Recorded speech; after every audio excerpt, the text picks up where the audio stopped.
नमस्कार दोस्तों, मैं मिस्टर आर के आप सभी लोगों की सेवा में एक बार फिर से हाजिर हूँ लेकर के फिजिक्स के नेक्स्ट कॉन्सेप्ट को। जिस वीडियो में हम पढ़ने वाले हैं, क्या आपकी स्क्रीन बोर्ड पे लिखा गया डियर्स, क्या विद्युत द्विध्रुव के कारण विद्युत क्षेत्र की तीव्रता, विद्युत द्विध्रुव के कारण विद्युत क्षेत्र की तीव्रता हम पढ़ेंगे। अब ध्यान समझिए, ये जो वैद्युत द्विध्रुवी, ध्यान समझिए, सबसे पहली बात तो ये जान लीजिए आपकी, ये जो है वीडियोस 12th के लिए है, क्लास 12 यूपी बोर्ड क्लास 12 के लिए, ठीक है डियर्स, आप समझ सकते हैं। ध्यान समझिए, विद्युत द्विध्रुव के कारण विद्युत क्षेत्र की तीव्रता, जिसे हम कहते हैं electric field intensity due to an electric dipole. बात समझ में आ रही है? तो सबसे पहले हम जानेंगे कि इलेक्ट्रिक डाइपोल क्या होता है, राइट, यानी कि वैद्युत द्विध्रुव क्या होता है डियर्स, हम ये जानेंगे। अब ध्यान समझिए, इसमें दो चीजें होती है, एक अक्षीय स्थिति में होता है और एक निरक्षीय स्थिति में होता है, जो बिना अक्ष वाली स्थिति में, ठीक है। तो हम दोनों पढ़ेंगे। फिलहाल इस वीडियो में हम सीखेंगे क्या, अक्षीय रेखा पर, यानी कि अक्षीय रेखा पर स्थित बिंदु पर विद्युत क्षेत्र की तीव्रता। बात समझिए, तो सबसे पहले हम जानेंगे कि डाइपोल क्या होता है, इलेक्ट्रिक डाइपोल क्या होता है। ध्यान समझिए, यदि समान परिमाण के, ध्यान समझिएगा, समान परिमाण के कोई कण है, ठीक है, और उनपे उनकी जो प्रकृति है वह विपरीत है, यानी एक पे पॉजिटिव चार्ज है तो दूसरे पे नेगेटिव चार्ज है, ठीक है। तो उनके अगर बीच की जो दूरी होती है वो कम हो जाए, वह दूरी क्या हो जाए डियर्स, कम हो जाए, अल्प हो जाए, तो वह क्या कहलाता है, अल्प हो जाए, तो उनसे जो निर्मित होता है वही क्या कहलाता है, इलेक्ट्रिक डाइपोल कहलाता है। ये बात इतनी समझ पाए होंगे, तो मैं आशा करता हूं कि चीजें आपको समझ में आई होंगी। तो ध्यान समझिएगा, जैसे मान लेते हैं कि ये कोई एक समान परिमाण का कण है, जिसका नाम ए मान लेते हैं, दूसरा कोई क्या है भाई, बी है। क्लियर डियर्स, हम समझेंगे अक्षीय स्थिति को, ठीक है। तो ध्यान समझिए, इस पे जो चार्ज है इसकी प्रकृति क्या है, मान लेते हैं कि नेगेटिव चार्ज है, यानी कि माइनस क्यू कूलम आवेश स्थित है, और इस पे क्या है, प्लस क्यू कूलम आवेश स्थित है, ठीक है। और इनके बीच की दूरी, ध्यान समझिए, अल्पतम हो, तो यह क्या निर्मित हो गया डियर्स, यह हो गया आपका इलेक्ट्रिक डाइपोल। डाई माने दो, पोल माने सिरा, कह सकते हैं डाई का मतलब दो, पोल माने सिरा, जिसके दो सिरे हों और उन दो सिरों पर, ध्यान समझिए, उन दोनों सिरों पर विपरीत आवेश स्थित हो, यानी कि यदि समान परिमाण के दो कणों पर विपरीत आवेश स्थित हो तो उनसे निर्मित विपरीत आवेश स्थित हो तथा उनके बीच की दूरी अल्पतम हो, तो वह कहलाता है इलेक्ट्रिक डाइपोल कहलाता है। तो मैं आशा करता हूं कि चीजें आप समझ गए होंगे। तो ध्यान समझिएगा, हम मान लेते हैं कि एक ए व बी, ए पर चार्ज माइनस क्यू है और दूसरे पे क्या है, प्लस क्यू चार्ज है, और इनके बीच की जो अल्पतम दूरी है वह दूरी को हम मान लेते हैं क्या, 2d मान लेते हैं। क्लियर है, इनके बीच की दूरी क्या मान लेते हैं, 2d मान लेते हैं। बात समझिएगा, और इनका कोई मध्य पॉइंट है जिसे हम नाम दे देते हैं क्या, O मान लेते हैं, इसके जो बीच वाला पॉइंट है। तो हम कहेंगे कि A से O के बीच की दूरी क्या होगी डियर्स, आप कहेंगे D होगी सर, और यहां से ये भी क्या होगी, D होगी, अर्थात तभी तो होगा ना मिला करके 2d। तो इसके मध्य में एक पॉइंट क्या है, स्थित आपका O है। क्लियर है। अब ध्यान समझिए, बोला है कि विद्युत द्विध्रुव, ये विद्युत द्विध्रुव हो गया, के कारण विद्युत क्षेत्र की तीव्रता। अब ध्यान समझिए, विद्युत क्षेत्र की तीव्रता ज्ञात करनी है, कहां पे भैया, अक्षीय रेखा पर स्थित बिंदु पर। तो ध्यान समझिए, अब अक्षीय रेखा कहते किसे हैं, तो इन दोनों कड़ों से मिलने वाली जो रेखा होती है, मिलाने वाली रेखा, वह क्या कहलाती है, अक्षीय रेखा कहलाती है। तो इसी के डायरेक्शन में हम क्या करते हैं, इसके मध्य बिंदु से आर दूरी पर एक पॉइंट हम क्या लेते हैं डियर्स, पी ले लेते हैं। बात समझ में आ रही है, पी ले लेते हैं। पी क्या करना है, जहां पे विद्युत क्षेत्र की तीव्रता गणना करनी है, मतलब कि यहाँ पे विद्युत क्षेत्र ई की हमको गणना करनी है, वैद्युत क्षेत्र यानी इलेक्ट्रिक को हम ई मान लेते हैं, ठीक है। तो ई क्षेत्र की गणना करनी है। क्लियर है, क्या यहाँ तक बात आपको समझ पा रहे हैं आप डियर? तो ध्यान समझिएगा, एक बात बताइए, यहाँ पे ज्ञात करनी है। अब एक बात बताइए, देखिए ध्यान से, हम इस पे एक बार इसके द्वारा, पॉइंट ए के द्वारा क्या उत्पन्न विद्युत क्षेत्र मान लेते हैं कि बिंदु ए के द्वारा, यानी कि जो वैद्युत द्विध्रुव है, इसके ए सिरे के द्वारा इस पी पॉइंट पे अगर उत्पन्न क्षेत्र मान लेते हैं कि E1 है, मान लेते हैं कि इस डाइपोल, जो इलेक्ट्रिक डाइपोल है, इसके ए सिरे के द्वारा इस पॉइंट पी पर वैद्युत क्षेत्र की जो तीव्रता है वह मान लेते हैं कि E1 है, तथा बी के द्वारा हम मान लेते हैं कि वैद्युत क्षेत्र की तीव्रता क्या है डियर्स, E2 है। क्लियर है? तो मैं आशा करता हूं कि ये चीजें आपको समझ में आ रही होंगी। ठीक है, तो आइए ध्यान समझिए। तो हम क्या लिखेंगे, इन सारी बातों को हम लिखेंगे कैसे कि माना एक वैद्युत द्विध्रुव जो +q व -q आवेश से मिलकर बना है, जिनके बीच की दूरी 2d है, जिनके बीच की दूरी 2d है, जिनके बीच की दूरी, माना कि, ध्यान समझिए, माना एक वैद्युत क्षेत्र, ठीक है ध्यान समझिए, माना कि इलेक्ट्रिक डाइपोल जो है वह प्लस क्यू व -q आवेश से मिलकर बना है, जिनके बीच की दूरी क्या है डियर, 2d है। मैं बोल रहा हूं, आप चीजों को लिख सकते हैं। फिर सुन लीजिए, माना कि एक वैद्युत द्विध्रुव, माना एक वैद्युत द्विध्रुव +q व -q आवेश से मिलकर बना है तथा जिनके बीच की दूरी 2d है, इसी के अक्षीय रेखा पर एक पॉइंट P स्थित है जहां वैद्युत क्षेत्र के तीव्रता की गणना करनी है। अब नीचे लिखेंगे कि माना, अब लिखेंगे वैद्युत क्षेत्र की तीव्रता की गणना करनी है। क्लियर है? बिंदु P पर वैद्युत क्षेत्र तीव्रता E की गणना करनी है। अब यहां पे समझिए, हम लिखेंगे, देखिए ध्यान से। अब मैं उम्मीद करता हूं चीजें यहां तक समझ में आई। आप नोट कर लेंगे तो हम आगे थोड़ा सा इसको मिटा करके लिखते हैं चीजों को, गौर करिएगा आप। देखिए, मैं इस ग्राफ को ऊपर बनाऊंगा तो इस हेडिंग को आप ट्रेस कर दे रहे हैं, ध्यान समझिएगा बातों को बेहतरीन तरीके से डियर्स। इधर देखिएगा, आप सबसे पहले फिगर बनाएंगे, फिगर बनाने के बाद चीज़ों को आप नोट डाउन करेंगे, राइट।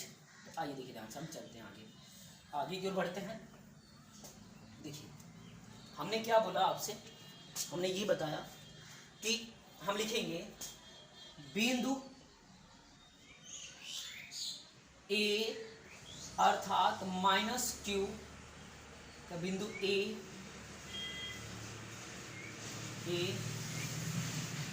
के कारण, या फिर ऐसे लिखेंगे, ऐसे लिखेंगे -q आवेश के कारण बिंदु P पर उत्पन्न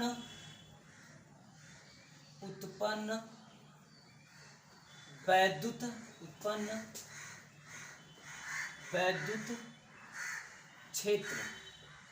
क्षेत्र E1 हो तो डियर क्या हो जाएगा।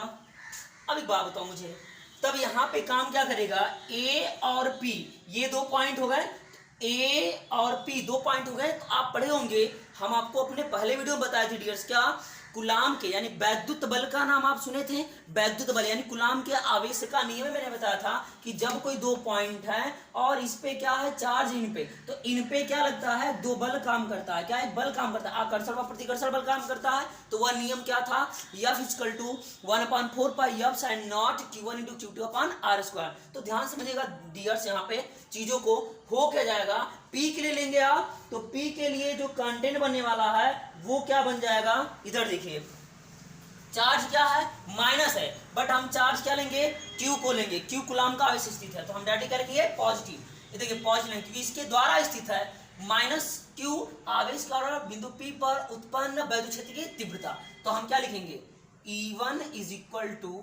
1/4 pi F sin not into Q अपान, क्या लिखेंगे डियर्स, देखिए ध्यान से, A और P के बीच की दूरी, तो लिखेंगे AP का होल स्क्वायर। जरा एक बात बताओ मुझे, AP का होल स्क्वायर, इनके बीच की दूरी क्या है, यहां से ये दूरी R है, यहां से ये दूरी D है। तो अगर मैं इनको पूरी की बात करूंगा तो क्या हो जाएगा, R + D हो जाएगा का होल स्क्वायर। इसे आप कह लीजिए समीकरण नंबर 1। Clear dears. अब हम आगे बात करेंगे, +q आवेश के कारण बिंदु P पर उत्पन्न वैद्युत क्षेत्र E2 हो तो क्या हो जाएगा डियर्स, लिखेंगे आप यहां पे E2 = 1/4 pi F sin naught Q upon R. एक बात बताओ मुझे, इनके बीच की दूरी अगर आप लेंगे, देखिए ध्यान से, मध्य की दूरी क्या है, आर है। मैं बी से लिया ना बिंदु, यानी कि प्लस क्यू आर एस, बिंदु बी से स्थित है, तो यहाँ से ये दूरी क्या है डियर्स, अगर मैं बात करूंगा तो यहाँ से ये दूरी क्या बनेगी, टोटल आर है, और यहाँ से ये डी निकाल देंगे, क्या बनेगा, माइनस का डी, तो क्या बनेगा ये आर माइनस डी का whole square. Equation number second. अभी बात होती है मुझे, अब मैं क्या लिखूंगा, परिणामी वैद्युत क्षेत्र की तीव्रता। अब हम क्या लिखेंगे यहाँ पे कि परिणामी वैद्युत क्षेत्र की तीव्रता लिखेंगे। अतः अब यहां पे लिख लेते हैं, अतः इस बात को आप बना लीजिएगा, ध्यान समझिए। अतः बिंदु P पर परिणामी, मतलब कुल तीव्रता, परिणामी वैद्युत क्षेत्र की तीव्रता बराबर क्या जाएगा डियर, ध्यान समझिएगा। आप निकालेंगे तो ये E2 जैसे बड़ा है ना, यहां से ये E2 है और ये E1 है, निकाल देंगे तो क्या आ जाएगा, E इज इक्वल टू, इधर देखिए ध्यान से, परिणामी तीव्रता निकालेंगे E बराबर, तो अच्छे बताइए कुल निकालेंगे तो E1 प्लस E2 होगा। बट एक बात बताओ आप मुझे, यहाँ पे चीजों को बढ़िया समझिएगा। यहाँ देखिए माइनस था तो माफ करिएगा, यहाँ पे क्या होगा, माइनस, ठीक है ना। तो ये माइनस अगर परिणामी तीव्रता टोटल लेंगे तो ये क्या हो जाएगा, प्लस की फॉर्म बनेगा, तो हम इसे क्या लिख लेंगे, डायरेक्ट लिखेंगे, ये पॉजिटिव ये नेगेटिव बन जाएगा, तो मैं निकालूंगा प्लस करके, तो ये माइनस में आ जाएगा डियर साहब का, तो लिखूंगा मैं इसको E2 माइनस का क्या, E1, तो ये हो क्या जाएगा, E is equal to, E2 की वैल्यू क्या है, 1/4 pi F sine naught into q बटा के, क्या हो जाएगा डियर्स, क्यू बटा के आर माइनस डी का होल स्क्वायर, एंड डियर्स फिर क्या हो जाएगा आपका, minus 1/4 pi F sine naught q बटा के आर प्लस डी का होल स्क्वायर। आइए इसे हम सॉल्व कर लेते हैं, तो मैं उम्मीद करता हूँ कि आप ऊपर का नोट कर लिए होंगे डियर्स। आइए इसे हम आगे की ओर सॉल्व करते हैं, ठीक है। देखिए ध्यान से, ये हो क्या जाएगा, फिर इसका सारी बात होगा, यहाँ से इन सारी चीज़ों को इरेज करते हैं और हम इसे सॉल्व कर लेते हैं, ठीक है। देखिए सॉल्व करेंगे तो चीज़ें क्या बन जाएगी डियर्स आपकी, यहाँ से E इज इक्वल टू, यहाँ से कुछ चीज़ें कॉमन कर लेंगे, क्या कॉमन है, 1/4 pi F sine naught into q common कर लेंगे तो क्या मिलेगा, 1/1 क्या हो जाएगा आपका, आर माइनस डी का whole square and minus 1/r plus D का होल स्क्वायर। क्लियर है डियर्स, तो ये हो क्या जाएगा, आइए इसे सॉल्व कर लेते हैं हम लोग, तो ये बन जाएगा E is equal to Q/4 pi F sine naught in bracket में देखिए आर प्लस डी का whole square minus R minus D का होल स्क्वायर, पूरे बटा क्या हो जाएगा डियर्स, आर, इधर बात को समझिएगा, R square R minus D का होल स्क्वायर और आर प्लस डी का होल स्क्वायर, ऐसे। और ऊपर सॉल्व करना चाहेंगे तो E इक्वल टू क्या हो जाएगा, Q/4 pi F sine not हो जाएगा डियर्स, और ब्रैकेट में a square minus b square equal a plus a, एक ब्रैकेट में ए प्लस बी, दूसरे ब्रैकेट में ए माइनस बी हो जाएगा, तो आर प्लस डी तोड़ देंगे ए, ऐसे ए स्क्वायर माइनस का बी स्क्वायर ब्रेक होगा, तो ए माइनस बी एक ब्रैकेट में, सेकंड ब्रैकेट में ए प्लस बी हो जाएगा डियर्स। क्लियर है, तो इसे सॉल्व करेंगे क्या हो जाएगा, आर और एंड प्लस आपका क्या हो जाएगा, आर माइनस का डी एंड सेकंड ब्रैकेट में आर प्लस डी एंड आपका यहाँ पे माइनस, तो आर फिर प्लस ये क्या हो जाएगा, डी हो जाएगा, राइट। तो मैं आशा करता हूँ कि ये चीज़ें आपको समझ में आ रही है। देखिए ध्यान से, आपको पता है कि अगर मैं लिखूँ a इंटू बी के पावर n, तो इसे आप लिखते हैं ना a के पावर n इंटू बी के पावर n, तो सेम वही फंडा है। इन बातों को हम एक में लिख लेंगे, तो फिर से बताइए क्या ये कॉन्सेप्ट बन जाएगा, तो मैं इसे लिख सकता हूँ आर का स्क्वायर माइनस डी का स्क्वायर पूरे का होल स्क्वायर। क्लियर डियर्स, अर्थात क्या हो जाएगा, E is equal to Q/4 pi F sine naught in bracket में, देखिए ध्यान से, डी से डी कैंसिल, यहाँ आर से आर कैंसिल, हो क्या जाएगा, 2 दूना की 4 आर डी हो जाएगा। क्लियर है, अब पूरे का बटा क्या हो जाएगा डियर्स, देखिए यहाँ पे आर आर 2r हो जाएगा, डी डी 2d जो डी हो जाएगा, तो 2 और यहाँ पे 2r इंटू 2d तो हो जाएगा 2 गुना की 4, तो 4rd हो जाएगा। क्लियर है, अब बटा क्या हो जाएगा डियर्स, यहाँ पे आर स्क्वायर माइनस डी का होल स्क्वायर।